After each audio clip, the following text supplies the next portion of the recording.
안녕하십니까 쇼킹부동산 가족 여러분. 오늘은 6월 24일 멤버십 영상을 공유합니다. 이 영상 안에는 여러분들의 인생을 바꿀 내용이 담겨 있다고 확신합니다. 오늘 내용 끝까지 들어보시면 후회하지 않으실 겁니다. 영상 시청 전에 구독과 알람 설정으로 다른 인생을 만드시기 바랍니다.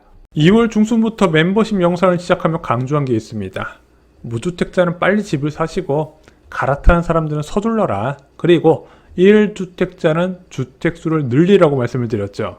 자, 근데 최근에 많이 받는 질문이 있습니다. 제가 멤버십 상담을 하면 저도 여러분들이 어떤 것을 궁금해하는지 알 수 있어서 저도 좋고 회원분들도 좋으시더라고요. 자, 근데 어떤 질문을 많이 받냐면 상급지 1주택으로 가야 할까요? 또는 주택수를 늘리는 데 집중을 할까요? 이거 굉장히 많이 질문 받거든요. 이것은 케이스 바이 케이스라고 생각합니다. 자, 현재 소득이 굉장히 높고 앞으로도 꾸준히 유지된다면 저는 잠실이나 반포, 강남 어디든 가시면 된다고 생각합니다. 그래서 어느 정도 버시고 나서 또 주택 갈아타시고 또 소득을 벌어서 갈아타시고 이렇게 하시면서 원하시는 지역 똘똘한 한 채를 우선시해서 내 집 마련 꿈을 이루시면 된다고 생각을 합니다. 자, 하지만 대부분의 평범한 가구에서는 저는 이런 식으로 고가의 1주택을 추구하시기보다는 주택수를 3채까지 늘리는 것을 추천드립니다. 강남에 사는 것이 인생의 목표가 아니라면 그렇게 하셔도 된다고 생각해요. 두 가지 이유에서 저는 주택수를 늘리는 것을 추천드립니다. 왜냐면 일단 시장 상황에 맞는 대응이 용이하기 때문이에요. 과거와 다르게 부동산 시장 사이클이 굉장히 빨라졌죠. 급하게 오르고 급하게 떨어지는 상황이 많이 있다는 겁니다. 그 상황에 대응하기 위해서는 먼저 투자와 주거가 분리될 필요가 있는데 내 집에 그게 들어가 살아버리면 그 대응이 안 돼버리는 거예요. 또한 초고가 주택보다 이렇게 중저가 주택 여러 채 보유하는 게 솔직히 황금성은 더 좋거든요. 그래서 잠실까지도 이제 황금성이 좋은 건 잠실까지고 그 이외에 강남이나 반포, 이제 강남이나 서초구 지역 가시면요 그렇게 거래 많지 않은 거 보실 거예요. 생각보다 황금성이 좋지는 않거든요. 자, 그 측면에서 중저가 주택 여러 채가 더 나을 수가 있다는 겁니다. 또 다른 이유는 노후 대비예요. 자, 우리는 돈을 벌 수 있는 시기가 한정적입니다. 근데 주택수를 늘려나간다는 것은 50대 중반 이후를 대비하는 거예요. 자, 노후가 돼서 생활비가 부족한데 고가 1주택 같은 경우는 오히려 장애 요소가 될 수 있다는 거죠. 하지만 주택수를 늘리기 이전에 해야 되는 게 있습니다. 일단 본인 거주주택을 어느 수준까지 올릴 필요 있는 거예요. 상급지로 가라는 게 아니라 어느 특정 만족할 만큼의 수준을 올려놔야 된다. 왜냐면은 이 주택 가격이라는 게 출퇴근 시간과 반비례하잖아요. 그래서 주택 가격이 올라가면 올라갈수록 출퇴근 시간이 줄어드는데 그게 또 삶의 질과 연관이 된 부분입니다. 또 하나 주택 가격은요 같은 단지에 사는 사람들의 수준을 나타내기도 해요. 아니 개인주의 사회에서 그게 뭐가 중요해? 중요해요. 왜냐면 자녀들은 그 동네에서 친구를 만들거든요. 일반적으로 주택 가격은요 교육열과 비례한 경우가 많아요. 주택 가격이 올라가면 올라갈수록 그 지역 교육열은 더 많다는 겁니다. 근데 이게 왜 중요하냐면요 나는 교육열이 되게 많아요. 자녀한테 학원도 많이 다니고 싶고 사교육도 신경을 많이 쓰고 싶은데 자녀가 안 가려고 그래요. 왜 나만 학원 가냐 이거야. 친구는 안 갔는데 이런 경우 굉장히 많거든요. 그래서 어떤 여러분들의 원하는 바에 맞는 적정 수준의 주택을 찾아갈 필요는 있다는 겁니다. 그래서 주택수를 늘리기 이전에 판단해야 되는 거 출퇴근 거리와 교육 환경입니다. 자, 그래서 이 두 가지가 완벽하게 만족되면은 집값이 너무 비싸게 올라가니까 적정 수준에서 타협점을 찾아가야 되는데 지금 내가 거주하고 있는데 만족하고 살고 있어요. 그러면 되는 거예요. 만족한다면 그때부터 주택수를 늘리면 된다는 거죠. 자, 이제 2주택으로 가야 돼요. 자, 근데 주의해야 되는 게 있습니다. 무엇일까요? 돈이 현재 거주 중인 집에 묶여 있으면 안 됩니다. 그래서 주택을 만약에 여러분들이 구입할 예정이잖아요. 근데 나는 이제 쇼킹부동산 이야기대로 히든카드 2개, 3주택자로 갈 거야. 계속해서 주택수를 늘려나갈 거야. 그러면은 주택담보대출을 넉넉하게 받으셔서 현금을 좀 갖고 계셔야 됩니다. 또한 주택담보대출은요. 갚지 말고 예금에 넣으셔야 돼요. 자, 대출을 갚는 대신 목돈을 모아서 예금에 넣잖아요. 생각보다 부담이 크지 않아요. 자, 여러분들 잊지 마세요.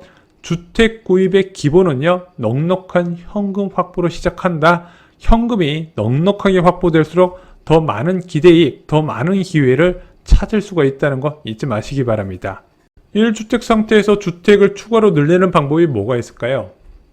먼저 분양을 받거나 분양권을 사는 방법이 있습니다. 그 다음에 갭 투자하는 방법이 있고요. 마지막으로 재건축이나 재개발 또는 입주권을 매수하는 방법이 있습니다. 자, 근데 여기서 오른쪽으로 갈수록 투자금이 더 많이 들어가요.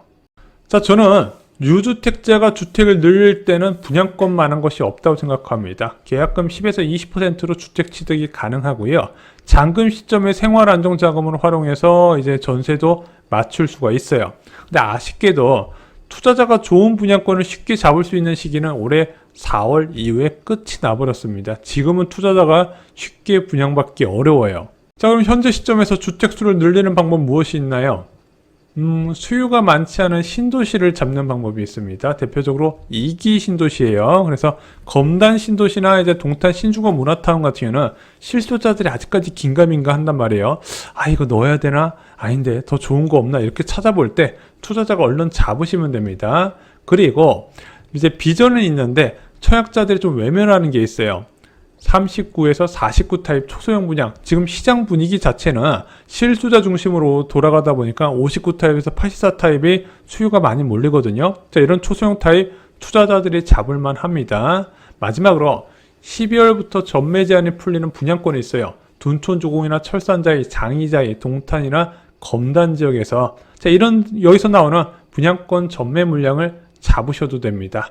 물론 내가 들어가 살 집이 아니기 때문에 너무 꼼꼼하게 안 보셔도 돼요. 완벽하지 않아도 된다는 겁니다. 초소형 면적도 괜찮고 2기 신도시도 좋고 분양권 전매 제한 풀린 거 초형 면적이라도 잡아 오시기 바랍니다. 뭐 둔촌주공 39 타입 같은 거 잡으셔도 돼요.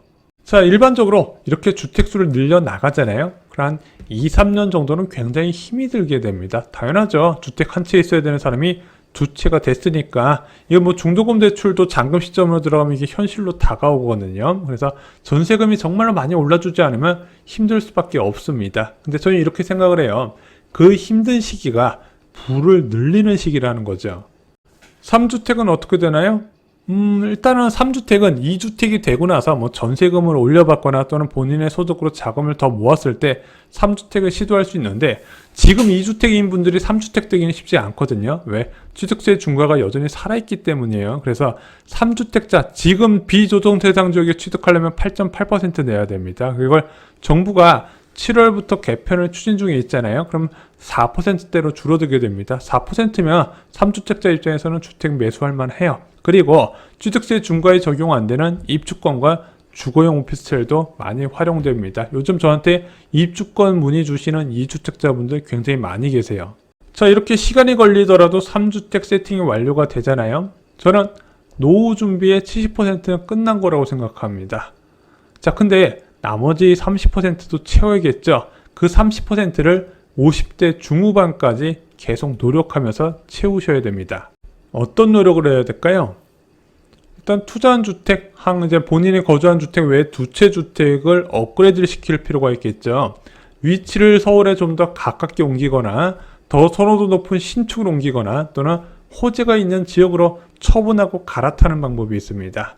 또 다른 방법은요, 월세로 전환을 하는 거예요. 자, 처음에는 갭으로 전세를 사놨는데 이것을 자금을 더 투입해서 반전세로 바꾸거나 또는 월세로 바꾸거나 이런 식으로 실제적으로 나한테 이득이 되는 생활에 도움이 되는 방향으로 바꿔 나간다는 거죠. 그래서 만약에 은퇴에 가까웠으면 월세 전환에 포커스를 맞추시고요. 아직 은퇴까지 시간이 많이 남았다. 투자한 주택 업그레이드에 포커스를 맞추시기 바랍니다. 자, 은퇴 시점이 됐습니다. 그러면은 보유한 주택이 세 채잖아요. 그 중에서 가장 저렴한 집에 거주하면서 본인의 주거비를 낮추시기 바랍니다. 그리고 두 채의 주택에서 월세를 받는 것을 하시면 돼요. 저도 주변에 보시면요, 집 한 채를 두시고 나서 은퇴 맞이하고 월세 받는 분들 많이 계시거든요. 항상 아쉬워하세요.